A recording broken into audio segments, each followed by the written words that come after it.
Hey, don't turn it off yet.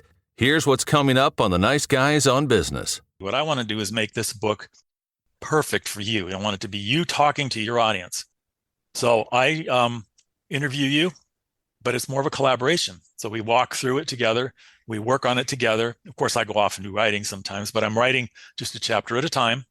We come back, we discuss it, we make it as good as we can, as close to perfect as we can. We move on to the next one, and then the next one, and the next one. Make sure that it reads really well for your audience. That's what I'm really good at. Pay no attention to that man behind the curtain or the Nice Guys on Business. Go from where you are now to where you could be.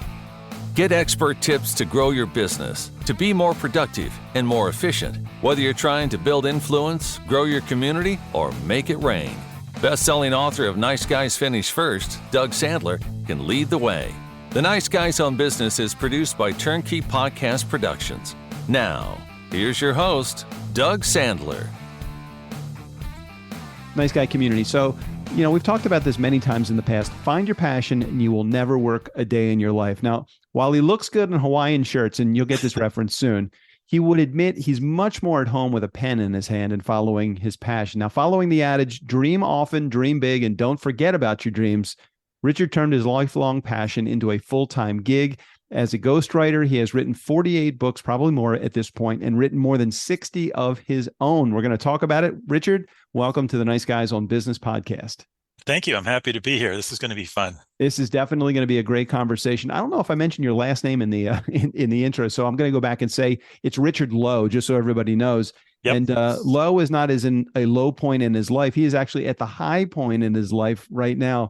Richard, man, the Hawaiian shirt, it was funny. When I wrote the intro, I hadn't seen you yet. And then when you entered with a Hawaiian shirt on, I'm like, this is perfect because now I don't know if in your position with Trader Joe's, if you wore a Hawaiian shirt in the IT department, but you tell me about this vast and varied experience in your background. Okay. I'll start with actually my first ghostwritten book was when I was 17. And I met my grandfather, and he was in the Bataan Death March in the Philippines in World War II. It's been 4 years in a POW camp, and everybody said he was weird. And I decided at 17 that I wanted to find more about him. So I interviewed him, wrote him a book, never got published.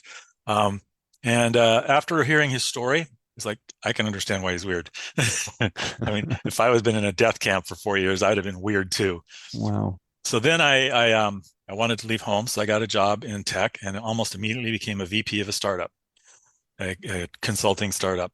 And then stayed there for a few years and then was a VP for another startup. And then I worked for a company that did it's called a SCADA system. That's the thing that lets you control like dams and sluice gates and things like that in a water system. I did it for Las Vegas Valley, New Haven, Connecticut, and Ojai.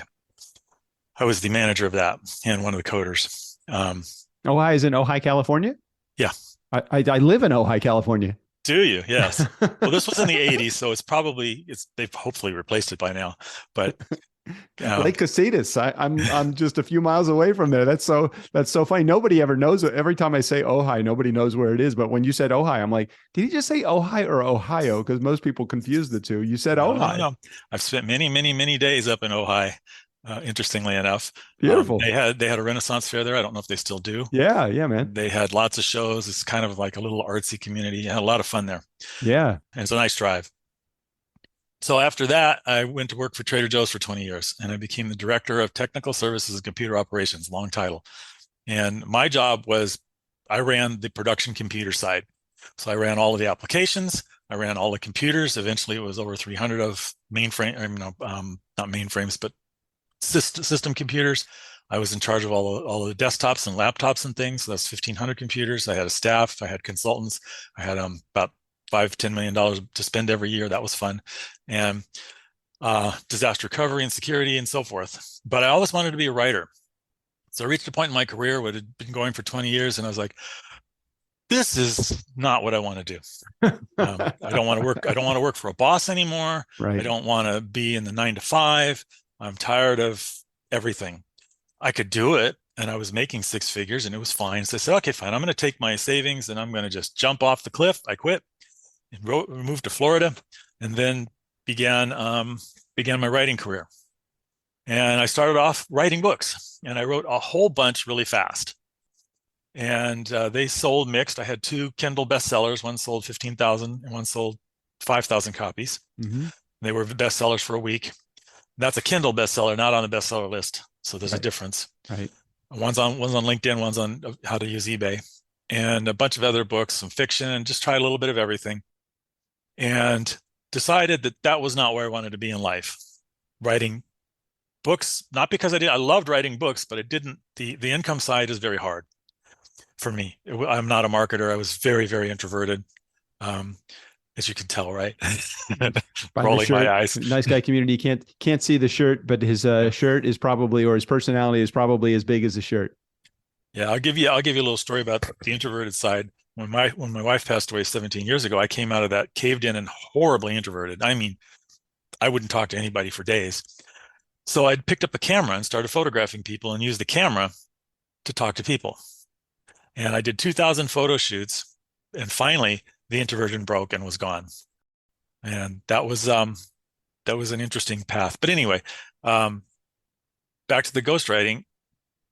I met a ghostwriter, and he was starting a little company, and he hired me to write a book, and it was a book for an Afghani politician. Okay. So they need all the help they can get. He barely spoke English. And the book was fascinating because the guy almost died in Afghanistan, and he had to drag his family out and all kinds of stuff. But my boss started it. He passed it to a ghostwriter who turned out to be one of the women in Glow, Glorious Ladies of Wrestling, and as a ghostwriter, and she bailed and kept the money. And then I got all these discombobulated notes and had to put them together into something, and eventually wound up,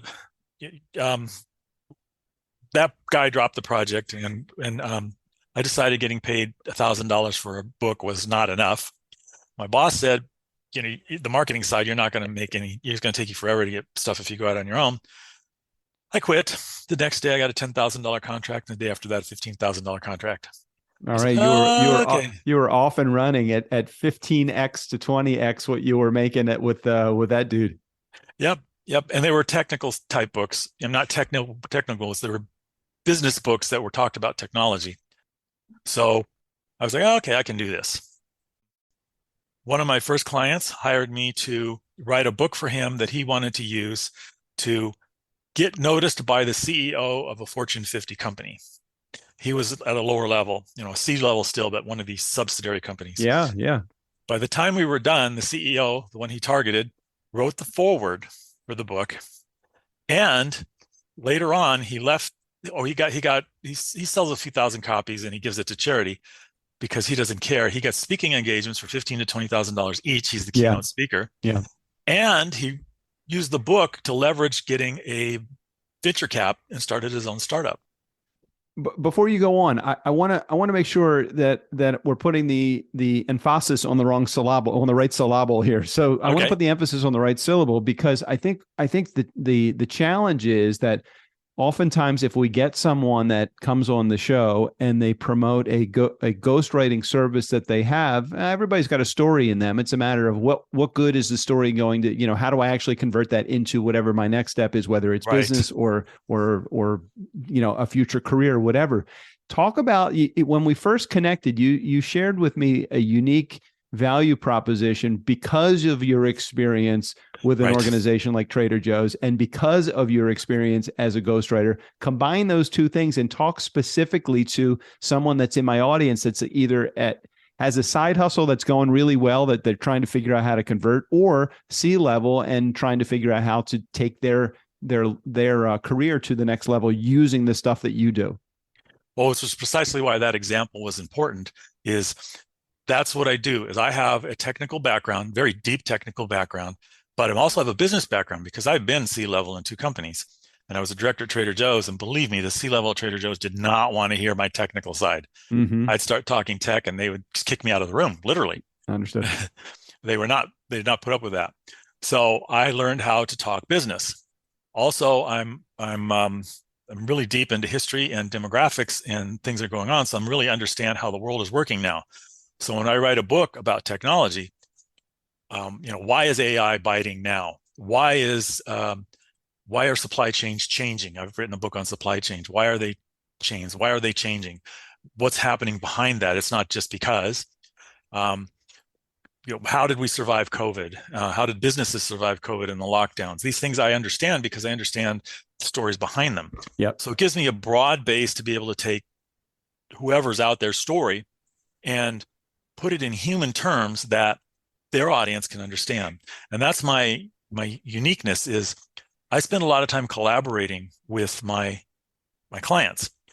A lot of ghostwriters, they'll do a bunch of interviews and then they'll go off and write, and then they'll come back and they'll have a finished book.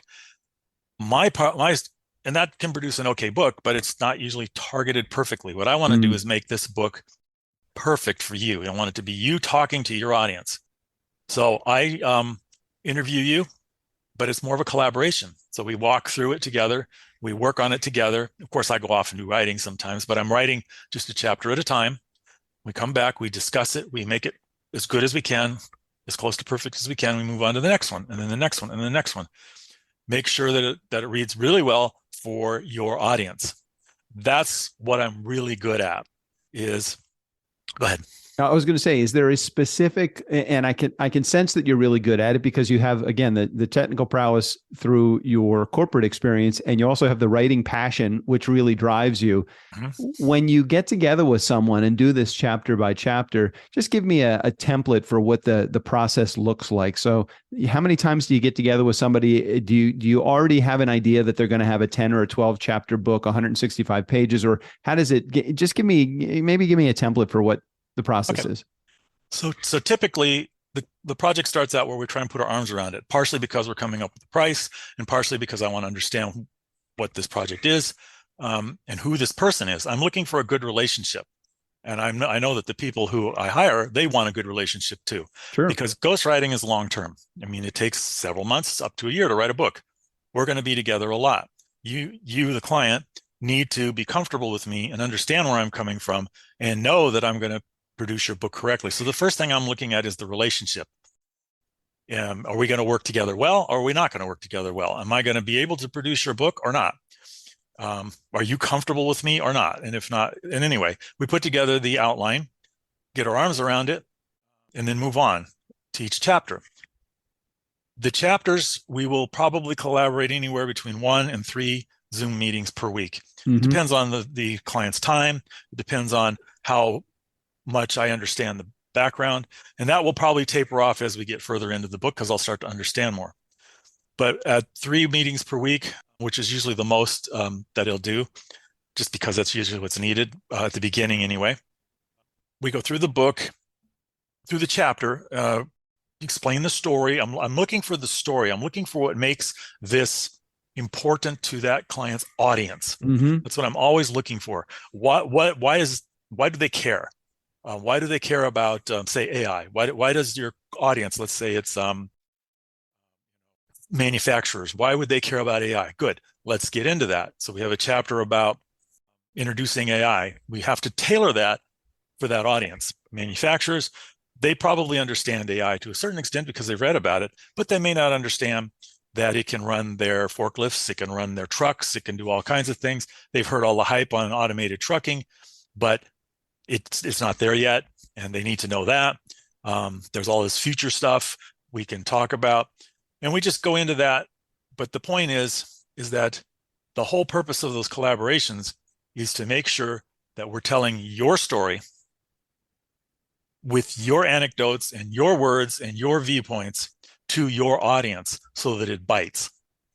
How do you know who is in? I mean, because of your experience in doing the dozens and dozens of ghostwritten books that you have accomplished over the years, do you have a certain persona for the ideal fit? I mean, it sounds like from your corporate and your tech experience, it sounds like that's a great environment for you. But is there anything off limits, or what is on limits for you? Well, I don't tend to write memoirs. Mostly because most of the memoirs I've run into tend to be revenge books, and I'm just not interested in doing that. Right. And they tend to be very, very, very personal. And I've started a couple, and one of them, the lady couldn't finish. She just broke down and cried through the whole thing because it was so personal and so. Yeah. It wasn't a revenge book, but it was going to be very good. So memoirs are not your thing. What is your thing? My thing is writing the business books. I also write fiction. I've written a science fiction book for a rock star, and a big name. I've written some articles for another rock star, even bigger name. I've written, and then I had one fiction book that I did for a lady. It was her dreams for her entire life. She wrote them down in handwriting, which I had to transcribe into the computer. And it was about two gators in a swamp, a magical swamp. And she died 3 months after it was finished, having achieved her dream. And Yeah. she was super happy that she achieved it. I think she died from COVID or something related to it. But she was very proud that she'd gotten her book. And it was very fulfilling to have written that. All my books that I write, I want to be fulfilled at the end. I want to see the same fulfillment in myself as I see with my clients.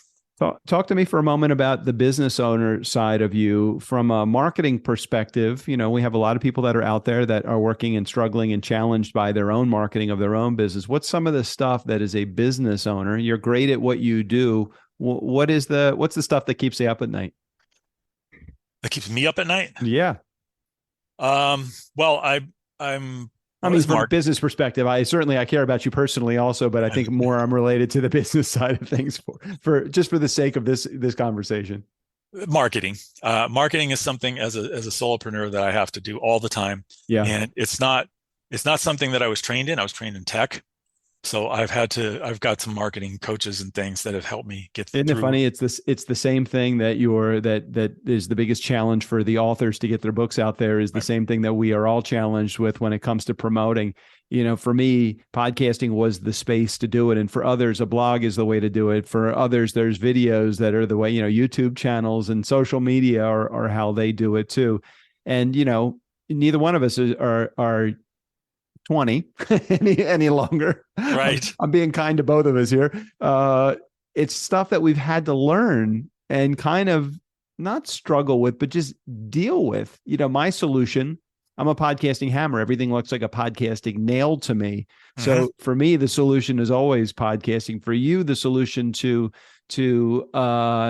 greater influence and to build community is by writing a book and sharing the book with the world. It's now just a matter of how do you get the book out there to the world, right? Well, that's on my customer side. On my side, I market through LinkedIn and I market podcasts. Right. I love being a guest on podcasts because I get to talk. And I also market on my website. I do blogs, but I need to learn a little bit more about SEO to do that effectively, because that's a whole different Well, a nice guy community. Take a moment and head over to Richard's site. It's thewritingking.com, and you can check out all of the information there. Not only can you see a little of the about me story, about Richard's story as you were checking it out, but you also can see some of the things like his blog, his ghostwriting, samples of what he's done, writing advice that he has given to you. Again, all of the freebies. He's got a media page on there as well.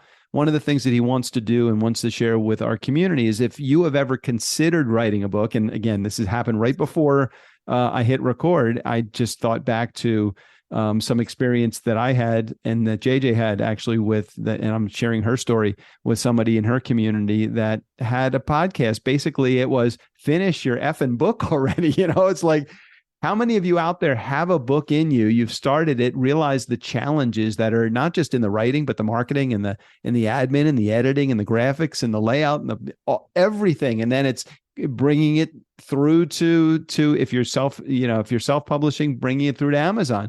All of that stuff is outside of just the idea of bringing content to the table. And that's the stuff that Richard is going to do for you.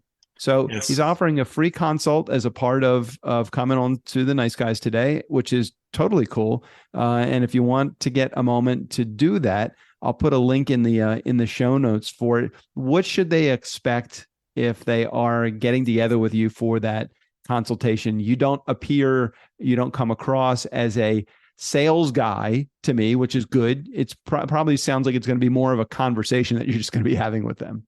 We're going to have a conversation. I usually keep them to half an hour, but sometimes they go to 2 hours. It just depends on, how it goes. I don't schedule them that close together. And we're going to talk about their book, going to answer their questions. We're going to get to know each other because it's about the relationship. Now, from there, what I typically will do, some clients just want to start writing the book, and they say, good, here's money, start the book. Yep. Those are the fun, those are the ones, yeah, let's get more of those. But there's also the ones who are a little bit, most clients are a little bit skeptical, and they may have had some bad experiences, or they may not know what a ghostwriter does, or it's a lot of money. So from there, I say, okay, let's do a small engagement. It's a few $1,000s. We'll get together for maybe 10 hours or so of talking, and we'll map out that first part of your book. Because sometimes they come to me, actually most of the time, they have an idea, but they don't know how to turn that into anything. And we'll do that. We'll create the outline together. We'll kind of decide what each chapter is about. We'll decide the viewpoint and get notes to your style, quotes, things like that. So we'll have our arms around the book as a whole. And then from there, I know what you're going to write about, and I know a lot more about it. We come up with a quote to finish the book and go from there. And if you decide not to do it, fine. You know, you've got that information, you've got that analysis that you've got that report. If you decide to go forward with me, that works great too. But it's kind of a win-win situation, and it eliminates the, oh my God, this is a lot more than I thought problem. Once you get to know me and you start to work with me, you're going to know, you're going to either say this is exactly what I want or it isn't, and that's the goal of that. He's laid back. He's pretty chill. He lives in Florida. What part of Florida do you live in, by the way? I'm in Clearwater, Florida. So he lives in a cool part of Florida, and he wants to help you. Obviously, it is a passion of his to put this together. He's pivoted his entire career from the corporate life to the ghostwriting life, and he appears to be doing really well in it. And he's a great guy. He's friendly, and I'm sure he would be able to help you. Any final words of wisdom that you can share with our community, whether it's putting their story into book form or business? Any advice?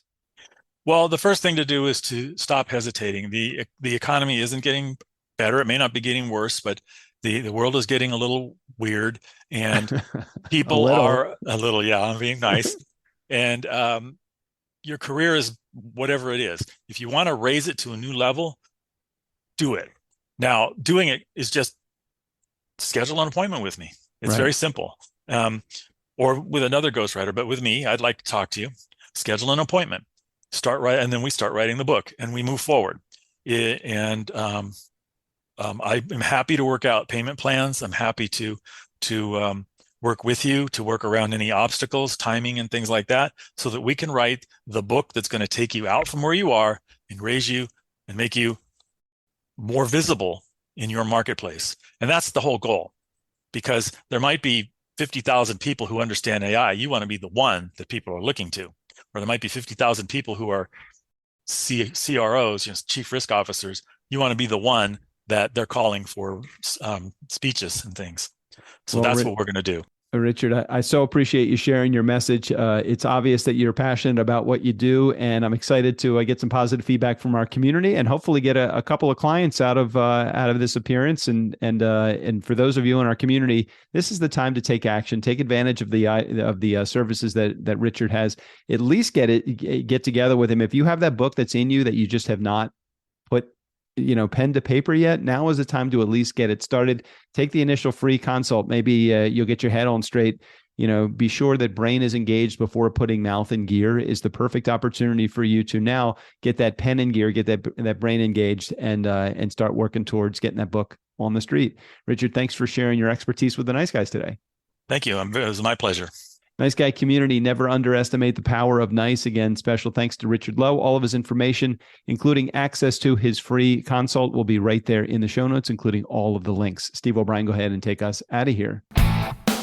For the Nice Guys on Business, I'm Steve O'Brien. Fill up your week with the Nice Guys. That's their story, and they're sticking to it.